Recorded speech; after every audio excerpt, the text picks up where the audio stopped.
किसान भाइयों, अगर आप लोग भी गेहूं की फसल में पहली सिंचाई करने वाले हैं, आपकी गेहूं की फसल जो है ना 20 से लेकर के 25 दिन के आसपास है, तो किसान भाइयों आप लोग अपनी गेहूं की फसल में पहली सिंचाई करने वाले हैं और आपके मन में एक सवाल आ रहा है कि गेहूं की फसल में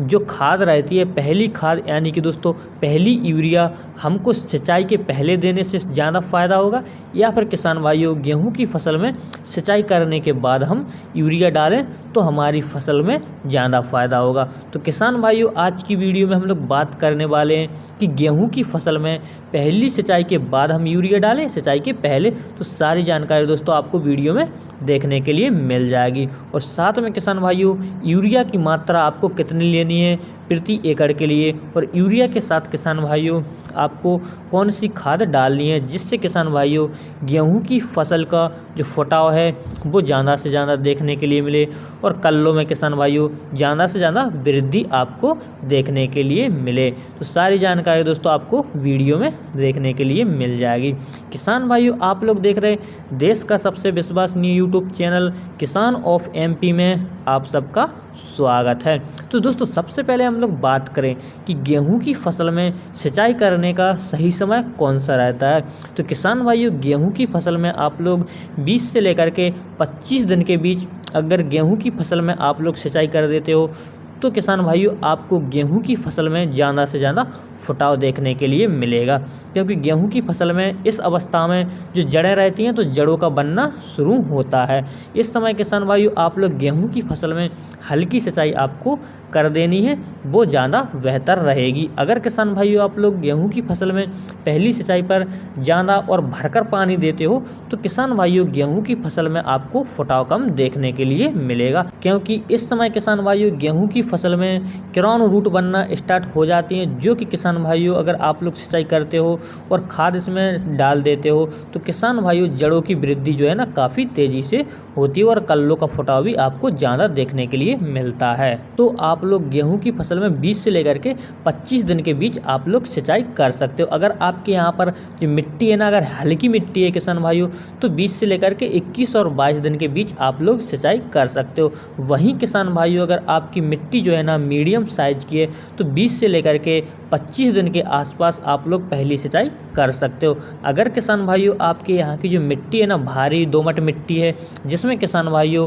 पानी को रोकने की क्षमता ज़्यादा रहती है तो किसान भाइयों ऐसी मिट्टी में आप लोग 25 से लेकर के 27 दिन के बीच में भी आप लोग गेहूं की फसल में पहली सिंचाई कर सकते हो। अब किसान भाइयों हम लोग बात करें कि गेहूं की फसल में पहली सिंचाई के बाद हमको खाद डालना है या सिंचाई के पहले हमको खाद डालना है। तो किसान भाइयों अगर आप लोग गेहूं की फसल में पहले सिंचाई के पहले खाद डालते हो तो किसान भाइयों इससे आपको थोड़ा नुकसान हो सकता है। जैसे कि किसान भाइयों आपने गेहूं की फसल में सिंचाई करने से पहले खाद डाल दिया और किसान भाइयों आपने बाद में उसमें सिंचाई की तो हो सकता है अगर आपका जो खेत है में ढलान होगी तो आपका जो खाद है ना वो ढलान साइड से नीचे को बह करके चला जाएगा, जिससे किसान भाइयों आपकी गेहूं की फसल को पूरा खाद सही मात्रा में नहीं मिल पाएगा। अगर किसान भाइयों आप लोग गेहूं की फसल में सिंचाई करके आप लोग खाद डालते हो तो उसका फ़ायदा जो है ना गेहूं की फसल को शानदार मिलेगा। तो किसान भाइयों जितना हो सके आप लोग गेहूं की फसल में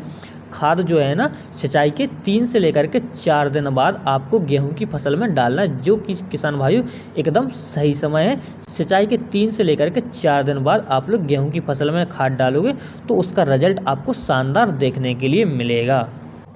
अब किसान भाइयों हम लोग बात करें कि गेहूं की फसल में हमको पहली यूरिया के साथ कौन कौन सी खाद डालनी है जिससे किसान भाइयों गेहूं की फसल की ग्रोथ आपको अच्छी देखने के लिए मिले और जड़ों का विकास भी काफ़ी तेज़ी से और कल्लों का फुटाव जो है ना ज़्यादा से ज़्यादा आपको देखने के लिए मिले, जिससे किसान भाइयों आप लोग की गेहूँ की फसल का उत्पादन जो है बढ़ जाएगा। और किसान भाइयों मैं आपको जो खाद बताने वाला हूँ इसमें आपका ज़्यादा कुछ खर्चा नहीं आएगा। किसान भाइयों तो सबसे पहले आपको कौन सी खाद लेने, जो कि किसान भाइयों यूरिया आपको लेना है। यूरिया तो गेहूं की फसल में हर किसान भाई डालते हैं, तो किसान भाई आपको यूरिया तो इसमें ज़रूर लेना है, जिसकी मात्रा किसान भाइयों आपको रखनी है 40 से लेकर के 45 किलोग्राम प्रति एकड़। इसके साथ किसान भाइयों आप लोग को लेना है जिंक। अगर किसान भाइयों आप लोग गेहूं की फसल में जिंक डालते हो तो गेहूं की फसल में आपको ग्रोथ अच्छी देखने के लिए मिलेगी, कल्लों का फुटाव जो है ना आपको ज़्यादा देखने के लिए मिलेगा। साथ में किसान भाइयों गेहूं की फसल है रोगों से लड़ने की क्षमता भी इसमें बढ़ जाएगी। और किसान भाइयों गेहूं के पौधों में क्लोरोफिल का भी निर्माण होगा, जो कि किसान भाइयों